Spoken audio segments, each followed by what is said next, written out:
దాంట్లో ఎవరి ధీమా వాళ్ళది. అటు ఇండియా కూటమి మేము వస్తామని, ఇటు ఎన్డీఏ కూటమి మేము వస్తామని ఎవరికి వాళ్ళు చెప్తున్నారు. ఎవరి లెక్కలు వాళ్ళకు ఉన్నాయి కూడా. సో ఉదయకాంత్ గారు అయితే ఇప్పుడు ఒక కొత్త విషయం అయితే చెప్పారు. వాళ్ళ కూటమి నుంచి అయితే రాహుల్ గాంధీ గారిని ప్రధానమంత్రిగా మేము అందరూ ఒప్పుకున్నారు. రేపు ప్రధానమంత్రి అభ్యర్థి కూడా రాహుల్ గాంధీ గారే అని. సరే, ఆ పార్టీలో ఎలాంటి ఇండియా కూటమిలో ఎలాంటి లుకలుకలు ఉన్నాయి ఏంటి అనేది దాంతో పాటు రేపు అసలు ఓవరాల్గా ఎలా ఉండబోతోంది, జనం ఏం కోరుకుంటున్నారు, నిజంగా మార్పు కోరుకుంటున్నారా లేకపోతే మరొకసారి మోడీ గారిని కోరుకుంటున్నారా, తెలంగాణలో కూడా ఎలా ఉండబోతోంది పరిస్థితి అనేది. దేశవ్యాప్తంగా చూస్తే ప్రచార హోరు మైండ్ సెట్ మార్చడానికి అయితే ప్రచారం అయితే భారీ ఎత్తున సాగుతూ ఉంది. ఎన్నికల ముందే ఊదేస్తున్నారు. మళ్ళొకసారి ఆర్ ఎక్ బార్ అంటూ 400 అంటున్నారు. 420 అవుతుందా, 400 అవుతుందా, ఏమవుతుందో చూడాల్సింది. కానీ ఉదరగొట్టేది మాత్రం భయంకరంగా అయితే అంటే ఆ వినుడు ఎలా ఉందంటే మనకే అనుమానాలు వచ్చేలా ఉంది. అట్లా కళ్ళకు కనిపిస్తుంది, అబద్ధం అవుతుందేమో, ఇదే నిజం, ఆ విధంగా అయితే ప్రచారాలు జరుగుతూ ఉన్నాయి. అది కొంతవరకు ఓట్ శాతాన్ని, ఓటింగ్ సరళిని కొంచెం మారుస్తుంది. మరి అదే ఎజెండాతో పనిచేస్తున్నప్పటికీ ఓవరాల్గా మరి వీళ్ళు చెప్తున్నట్టు మరి 400 వస్తుందా, 400 వస్తే ఏం చేస్తాము అనే విషయం చూస్తే గ్రామీణ స్థాయి లేదా సగటుగా ఆలోచించే వ్యక్తుల వరకు కూడా బీజేపీ చెప్పే వాటిని నమ్ముతారు, దాని లోతులోకి వెళ్ళారు. ఈ 400 అడుగుతున్నారు, దేశాన్ని ఏదో చేస్తా అంటున్నారు, అది ఎంతవరకు సాధ్యమో, అవి ఏం అవసరం అనేది వివేకం విచక్షణ లేకుండా ఆలోచించకుండా ఓటేసే శాతం దురదృష్టవశాత్తు వాళ్ళే ఎక్కువ పర్సంటేజ్. వివేకంగా ఆలోచించేటప్పుడు వాళ్ళు అసలు ఏంటి వీళ్ళు అడుగుతుంది, 400 వస్తే ఏం చేస్తారు, మన ఇంటింటికి మళ్ళీ గతంలో చెప్పినట్టు ప్రతి అకౌంట్లో డబ్బులు వేస్తాడా, లేదా మన ఇంటింటికి ఉద్యోగం ఇస్తాడా, ఈ దేశం వెలిగిపోతుందన్నారు, గతంలో వెలిగినట్టుగానే ఇంకేమైనా వెలుగుతుందా, అంటే మన వేదకాలం నుంచి మన దేశానికి ప్రత్యేకమైనటువంటి స్థానం ఉంది, కొత్తగా వస్తుందా, ఏంటి మరి అంటే వీళ్ళు ప్రధానంగా చెప్పేది ఏంటంటే కామన్ సివిల్ కోడ్.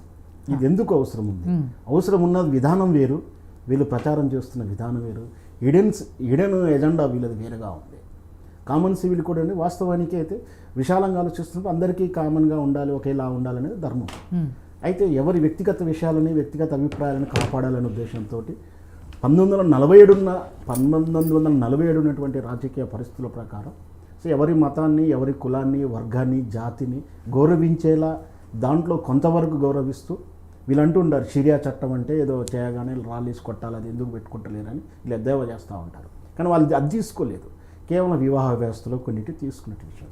అంటే వీళ్ళు పోలరైజ్ చేసుకుంటూ చేస్తున్నారు. మరి రేపు వచ్చిన తర్వాత కామన్ సివిల్ కోడ్ పెడితే వాళ్ళ చట్టాలకు అనుకూలంగా మన చట్టాలను సవరిస్తారంటే ముస్లిం చట్టానికి అనుకూలంగా హిందూ వివాహ వ్యవస్థను కూడా మారుస్తారా, అయితే హిందూ వ్యవస్థ తగ్గట్టు వాళ్ళు చేస్తారా, ఇవన్నీ కూడా వివేకవంతులు అందరూ కూడా పట్టణ ప్రాంతం అనుకోండి కొంచెం ఆలోచనలో ఆలోచిస్తూ ఉన్నారు.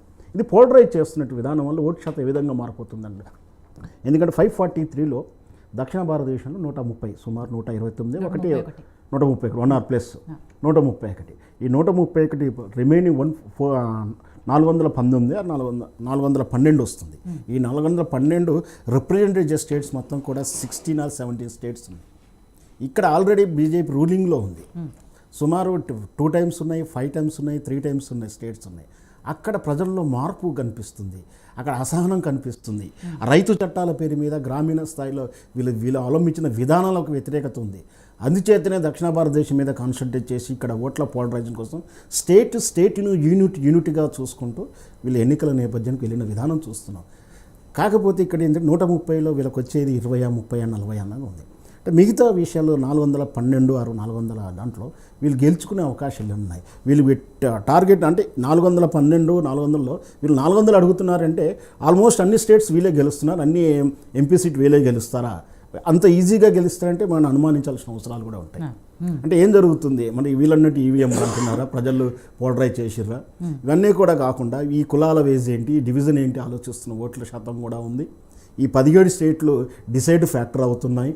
మనం అనుకుంటున్నట్టు ఉదరగొడుతున్నట్టుగా మనం వాట్సాప్లోనో, మీడియాలోనో, ప్రెస్ మీట్లోనో, ఎక్స్లోనో, ట్విట్టర్లో చూసినంతగా ఉందా అంటే లేదని అది మనం స్పష్టంగా చెప్తుంది. అంటే వీళ్ళు అడుగుతున్న 400 అయితే పక్కా వస్తాయని గ్యారంటీగా అయితే నాకు అనిపిస్తలేదు. నేనేమో వీళ్ళు అధికారం చేపట్టబోతారను, అధికారం చేపట్టలేరని చెప్పడానికి ఇప్పుడు నేనేమి సిద్ధంగా లేను. కాకపోతే వీళ్ళు అడిగిన 400 టార్గెట్ అయితే మ్యాక్సిమం 50% కూడా వచ్చే అవకాశాలు తక్కువగా కనిపిస్తున్నాయి. ఈ 50% సమయంలో మరి ఆల్టర్నేటివ్ ప్రజలు ఏం ఆలోచిస్తున్నప్పుడు ఇక్కడ ఇండియా కూటమి ఆర్ కాంగ్రెస్ అని చెప్పినా వీళ్ళలో వైఫల్యాలు, వీళ్ళలో ఉన్నటువంటి వీళ్ళ మీద నమ్మకాన్ని కలిగించేంత సోర్స్ లేకపోవడం వల్లనే ఇంకొంచెం ఇటువైపు ప్రయాణిస్తున్న ఓటర్లు కూడా ట్రాన్స్ఫర్ అవుతూ ఉన్నాయి. వీళ్ళల్లో కానీ ఇక్కడ ఏదో మొదటి నుంచి జాడ్యం ఏంటంటే కాంగ్రెస్ కానీ కాంగ్రెస్ అనుబంధం కానీ ఎన్డీఏ కూటమి కానీ ఇక్కడ అవినీతి పరులు ఎవరూ లేరని చెప్పట్లేదు. అందరూ అన్ని బీజేపీతో సహా నరేంద్ర మోడీతో అవినీతి పరుడని నేను చెప్తాను. ఈ దేశంలో కూడా ప్రపంచంలో నెంబర్ 1 స్కామ్ ఏంటంటే ఇప్పుడు ఎలక్ట్రో బాండ్ స్కామ్. అంటే దొంగతనానికి, వ్యభిచారానికి లైసెన్స్ ఇచ్చి అది మీరు నేరం చేయలేదని చెప్పుకోవడానికి ప్రయత్నించేటువంటి విధానం ఏదైతుందో ఇదే ఎలక్ట్రో బాండ్ సిస్టమ్. అంటే దొంగకు లైసెన్స్ ఇచ్చారు, అది దొంగతనం కాదని చెప్పుకోవడానికి ప్రయత్నం చేస్తున్నారు. సో ఈయనే అవినీతి పరుడు. అందరూ అవినీతి పరులే, కానీ రాద్ధాంతం అంతా కూడా కాంగ్రెస్ అంటే అవినీతి పరులు. ప్రజల్లో కూడా అదే భావన ఉంది. ఈ అవినీతి లేకుండా మమ్మల్ని ఖచ్చితంగా భరోసాగా అర్ధరాత్రి అయిన ఇంట్లో నిద్రపోవడానికి మాకు ఒక ధైర్యాన్ని ఇస్తారు, భద్రతని ఇస్తారన్న నమ్మకాన్ని ఈరోజు కూడా కాంగ్రెస్ పార్టీ విధానాల్లో కానీ వాళ్ళ ప్రజల్లో వెళ్ళినప్పుడుగా నమ్మకాన్ని కలిగించలేకపోతున్నారు. అందువలన ఈ 400 సీట్లకు ఈ వీళ్ళు కోరుకుంటున్నటువంటి 270 కట్ ఆఫ్ ఉంది కదా, దానికి ఎవరు రీచ్ అవుతారనేది ఈ సైలెంట్ ఓట్లు డిసైడ్ చేస్తాయి. మీరైతే వీరేంటంటే మన ప్రాంతీయంగా తెలంగాణలో చూస్తే ఇక్కడ ఎన్నికల ముందే కొంచెం లాలూచి జరిగిందని అనుమానాలు అయితే అందరికీ ఉన్నాయి. అంటే కాంగ్రెస్ ప్రధానంగా బీజేపీ బలంగా ఉన్నటువంటి నాయకుల్ని రకరకాల పార్టీల నుంచి తీసుకోవడం, గెలవబోయేది గెలిచే అవకాశాలు ఉన్న ఆర్థిక బలాలు ఉన్నారు, లేదా వేవ్ ఎక్కువగా ఉన్న వాళ్ళని వాళ్ళే పోటీలో పెట్టుకున్నారు. బీఆర్ఎస్ని వీక్గా చేశారు. సార్ ప్రజల ఓట్లు ఎట్లుంటాయంటే సైలెంట్ ఓట్లు అని సార్ చెప్పినట్టు సైలెంట్ ఓట్లు మరి అది డిసైడ్ చేసి గెలిపించేలా ఉన్నాయా అంటే మరి అది ఓటు రిజల్ట్ రోజు తెలుసుకోవాలి.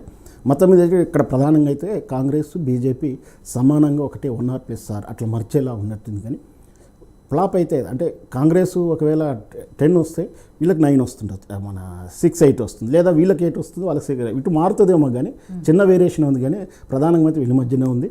ఇక్కడ కాంగ్రెస్ అవలంబించిన రేవంత్ రెడ్డి గారు అవలంబించిన విధానాలు అది కాంగ్రెస్ విధానం కాకుండా రేవంత్ రెడ్డి చాలా జాగ్రత్తగా చేసుకుంటూ వచ్చి ఎవరే నాయకుల్లో జిల్లా స్థాయి, మండల స్థాయి నాయకులని పార్టీ నుంచి ఇతర పార్టీ నుంచి తీసుకోవడం, వాళ్ళకు భరోసా ఇవ్వడం, ఇవన్నీ కూడా పోల్ మేనేజ్మెంట్ అండ్ నియోజకవర్గాలుగా చేయడం వల్ల కొంచెం కాంగ్రెస్ బలంగానే కనిపించింది. వీళ్ళ 6 గ్యారెంటీల పథకాల అమలులో మాత్రం వైఫల్యం ఉన్నప్పటికీ దాన్ని కవర్ చేసుకుంటూ పోల్ మేనేజ్మెంట్ బాగా చేశారు. ఆటోమేటిక్ ఇక్కడ బీజేపీ మాత్రం నరేంద్ర మోడీ ఓన్లీ నరేంద్ర మోడీ ఫోటో మాత్రమే పనిచేస్తుంది. దాని వెనకాల హిందుత్వ భావన అనేది పనిచేసింది. కాబట్టి ఈసారి గతం కన్నా బీజేపీకి ఎక్కువైతే వస్తుందని ఖచ్చితంగా చెప్పొచ్చు. ఓకే, సో వెంకటరెడ్డి గారు మొత్తం మీద ఇప్పటివరకు 5 దశల్లో అయిపోయింది కాబట్టి పోలింగ్ 5 దశలకు సంబంధించి 428 సీట్లకి ఇప్పటివరకు అయితే ఓటింగ్ అయిపోయింది. ఇంకా 115 స్థానాలు మాత్రమే మిగిలినాయి. సో ఈ 428 స్థానాల్లో ఇప్పటివరకు బీజేపీకి ఎంతవరకు ఎన్ని సీట్లు గెలుచుకునే అవకాశం ఉంది? ఎందుకంటే 400 పైన స్థానాలు మీరు టార్గెట్గా పెట్టుకున్నారు కాబట్టి ఈ 428లో ఎంతవరకు వచ్చే అవకాశం ఉంది? అండ్ మీరు ఇందాక చెప్పారు మీకు ఏదైతే రామ మందిరమో 370 ఆర్టికల్ లేకపోతే ట్రిపుల్ తలాక్ ఇవన్నీ కూడా ఒక ఏమంటారు చరిత్రాత్మకమైన నిర్ణయాలు తీసుకున్నారు.